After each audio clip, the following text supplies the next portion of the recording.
kids went into the house, and the parent, the biological parent, whose name is Josh Powell, will not let me in the door. On February 5th, 2012, a social worker arrived at a home in Graham, Washington, for what was supposed to be a routine court-ordered supervised visit. She was transporting 2 young boys to spend several hours with their father. It was a visit that had been approved by the court, but within seconds of arriving, something happened that immediately felt wrong. The boy's father was Josh Powell. More than 2 years earlier, his wife, Susan Powell, had disappeared from their Utah home under circumstances that drew national attention. Although Josh was never charged in connection with Susan's disappearance, he remained the only publicly identified person of interest in the investigation. Because of ongoing concerns about the children's welfare, visits from their father were supervised by a social worker rather than taking place without oversight. When the social worker arrived with Charlie and Braden Powell, the boys got out of the car and ran toward their father. Josh ushered them inside. Then, without warning, he shut the door and locked it. The social worker was left standing outside. She knocked repeatedly. There was no response. Then she noticed something else. She smelled gasoline. What should I do? What's the address? It's 8119, and I think it's 89th. I don't know what the address is. Okay, that's pretty important for me to know. Sorry, I can't. Just a minute. Let me get in my car and see if I can find it. Nothing like this has ever happened before at these visitations, so I'm really shocked. And I could hear one of the kids crying, but he still wouldn't let me in. Okay, it is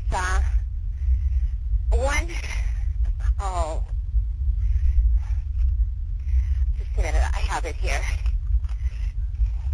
You can't find me by GPS? No.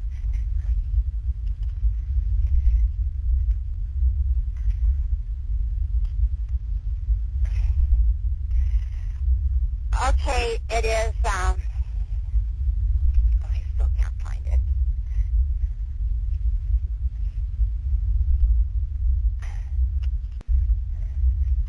But I think I need help right away. At first, the dispatcher tried to establish basic information, including the address and the reason for the call. The social worker explained that this was a supervised visit, that Josh Powell had unexpectedly locked her out, and that she believed something was seriously wrong. As the call continued, her concern became increasingly urgent. She repeatedly emphasized that she needed help immediately. He's on a very short lease with DSHS, and CPS has been involved. And this is the craziest thing. He looked right at me and closed the door. Are you there? Yes, ma'am. I'm just waiting to know where you are. Okay. It's 8119 189th Street, Court East, Puyallup, 98375. And I'd like to pull out of the driveway because I smell gasoline and he won't let me in. All right. We'll have somebody look for you there. Okay. How long will it be? I don't know, ma'am. They have to respond to emergency, life-threatening situations first. The first available deputy. Well, this could be life-threatening. He went to court on Wednesday and he didn't get his kids back. And this is really, I'm afraid for their lives. Okay. Has he threatened the lives of the children previously?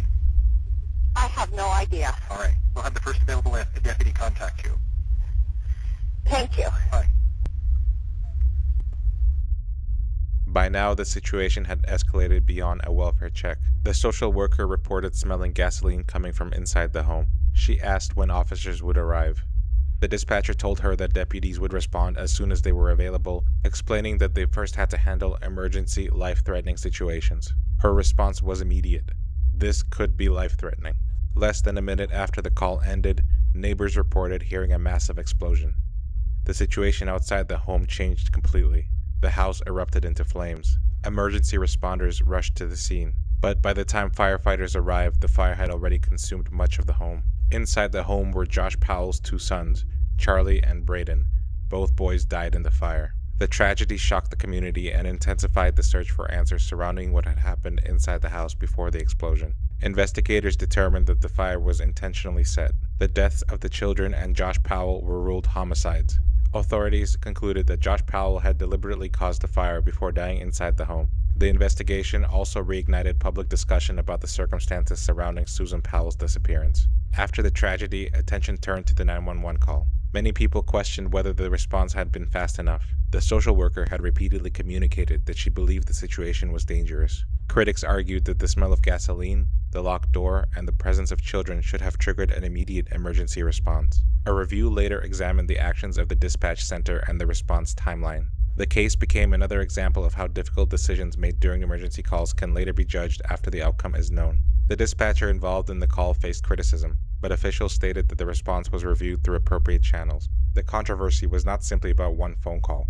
It became a larger conversation about how emergency operators evaluate risk when information is incomplete. How quickly should a call escalate? And how do you recognize a situation that is about to become catastrophic? The Josh Powell case remains one of the most disturbing examples of a 911 call becoming a record of a tragedy unfolding in real time. The social worker's voice captured the uncertainty of those final moments. She did not know exactly what was happening inside the house. She only knew something was wrong, and she was trying to get help before it was too late.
At 9:11 in the morning on January 13, 2008, emergency dispatchers in Florida received a call. The caller was not the victim. He was a neighbor. He was reporting something strange happening inside the home next door. A woman was screaming. A car had left the driveway, and someone needed help. But by the time the authorities understood what they were dealing with, the person they were trying to save was already gone. Denise Amber Lee was 21 years old. She was a mother of 2 young children and lived in Cape Coral, Florida, with her husband Nathan. On the morning of January 13th, Denise's life changed in a matter of minutes. What began as a normal day quickly became a desperate search involving multiple 911 calls, police officers, and a community trying to find her before it was too late. That morning, a neighbor heard something unusual. Sounds coming from Denise's home suggested something was wrong. A woman appeared to be screaming. The neighbor called 911. This would become the first of several emergency calls connected to Denise's disappearance. Northport Emergency? Yes, I'm at 7912 Latour Avenue. I just got home from work, and my wife, I can't find her. My kids were in the house, and I don't know where she is. I've looked every single place. At the time, dispatchers did not know this was the beginning of a kidnapping. They were receiving fragments of information, a possible disturbance, a possible emergency, but every second mattered. Investigators later determined that Denise had been abducted from her home. Her husband was away at work. Her children were not present during the attack. The suspect forced Denise into her own vehicle and left the neighborhood. At this point, the investigation became a race against distance. This second call provided something investigators desperately needed: a description, a vehicle, a possible suspect, information that could potentially stop the abduction. I just got a call from my dad, and his cousin came over his house with a girl in the car, and she was tied up, and the girl came got out of the car, and my dad's cousin went and put her back in the car, and when she got out. Okay, where's your dad's house? It's in Northport. Do you know the address of it? He wants to be anonymous. His cousin left. Okay, what's the cousin driving? A green Camaro. Where would he be going with this female?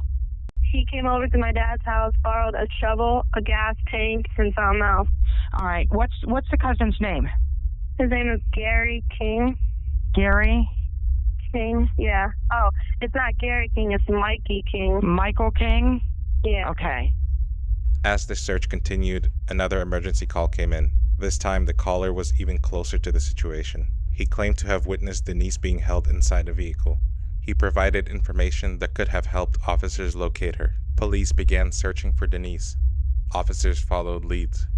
Roadblocks and searches were conducted, but the time was already working against them. The investigation would eventually lead authorities to a suspect, but Denise would not survive the attack. As investigators worked to reconstruct what happened, they began piecing together the events of that morning. The calls made to 911 became a central part of the timeline. Each call represented a moment when information became available: a scream, a vehicle, a witness, a description, a chance to intervene. Investigators eventually focused on Michael King, a man who had a connection to Denise's family. Authorities gathered evidence linking him to the crime. The case moved from a desperate search for a missing woman into a criminal investigation. Michael King was arrested and later charged in connection with Denise's death. The evidence presented during the investigation showed that Denise had been abducted and murdered. For her family, the arrest answered one question: who was responsible? But another question remained: could Denise have been saved? After the case gained national attention, much of the discussion focused on the emergency response. The question was not only what happened to Denise, but whether the warning signs were recognized quickly enough. The case led to criticism of the dispatch response and raised questions about how emergency calls involving active crimes should be handled. Supporters of Denise's family argued that the information provided during the calls should have triggered a faster and more coordinated response. Others pointed out the challenges dispatchers face when dealing with incomplete information during a rapidly unfolding emergency. Denise Amber Lee's death became more than a single criminal case. It became a reminder of the responsibility carried by emergency dispatchers. A dispatcher may only hear a voice. They may only have seconds to understand the situation, but those seconds can determine whether someone gets home. Denise Amber Lee was a young mother whose final hours became documented through a series of desperate calls. Those recordings preserved the urgency of that morning. They captured the fear, the confusion, and the race to find her. Her story remains one of the most discussed 911 cases in modern history, not because the call was unusual, but because it showed just how much can depend on what happens after someone reaches for the phone.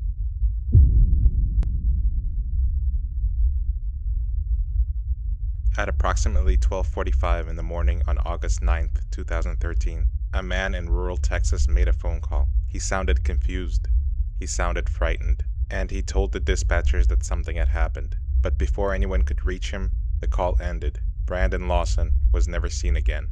Brandon Lawson was 26 years old. He was a father of 4 living in Texas. In August of 2013, Brandon was experiencing personal difficulties and had left his home after an argument with his girlfriend. Later that night, he was driving through rural San Saba County. Somewhere along the road, his truck stopped, and that is where the mystery begins. According to reports, Brandon called his brother Kyle and said his truck had run out of gas.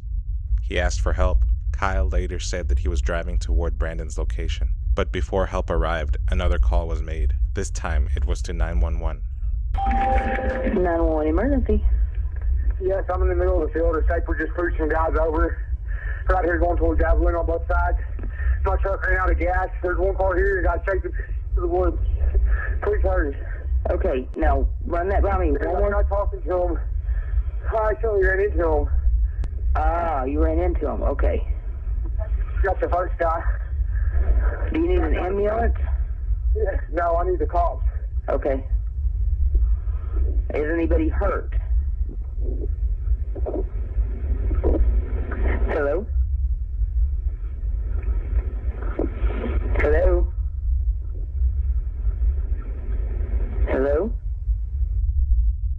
been analyzed for years. Listeners have debated what Brandon was saying. Some believe he was describing an altercation. Others believe the confusion may have been caused by the circumstances surrounding his disappearance. But one thing is certain.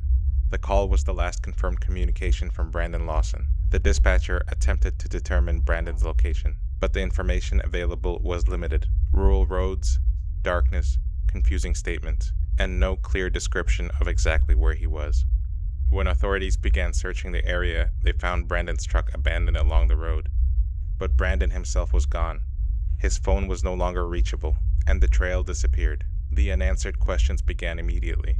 Why did Brandon leave his truck? What happened during the final minutes of the call? And where did he go after walking away? Over the years, countless theories have been proposed, but without evidence, the truth remains unknown. The vehicle became one of the few physical pieces of evidence connected to his disappearance.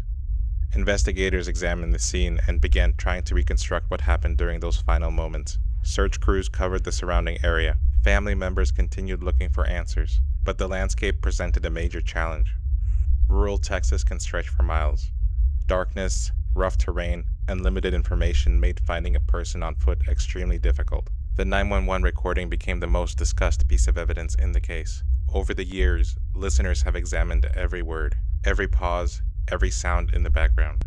Some believe Brandon was attempting to describe an immediate danger. Others believe the confusion may have been caused by the stressful circumstances of the night, but the recording alone has never provided a definitive explanation of what happened. One possibility is that Brandon became lost, injured, or unable to return to the road. The area surrounding the truck was difficult terrain, and a person traveling on foot at night could quickly become difficult to locate. Another possibility considered by investigators and observers is that Brandon encountered another person after leaving his truck. However, no definitive evidence has publicly confirmed exactly what happened. And the final possibility is the simplest. The critical information was never recovered. Without witnesses, physical evidence, or a confirmed timeline after the phone call, the case remains open. Years have passed since Brandon Lawson disappeared. His family has continued searching for answers. The case has remained one of the most discussed missing person cases connected to a 911 call. Not because investigators have solved the mystery, but because the final moments of Brandon's life were captured in a recording that raises more questions than answers.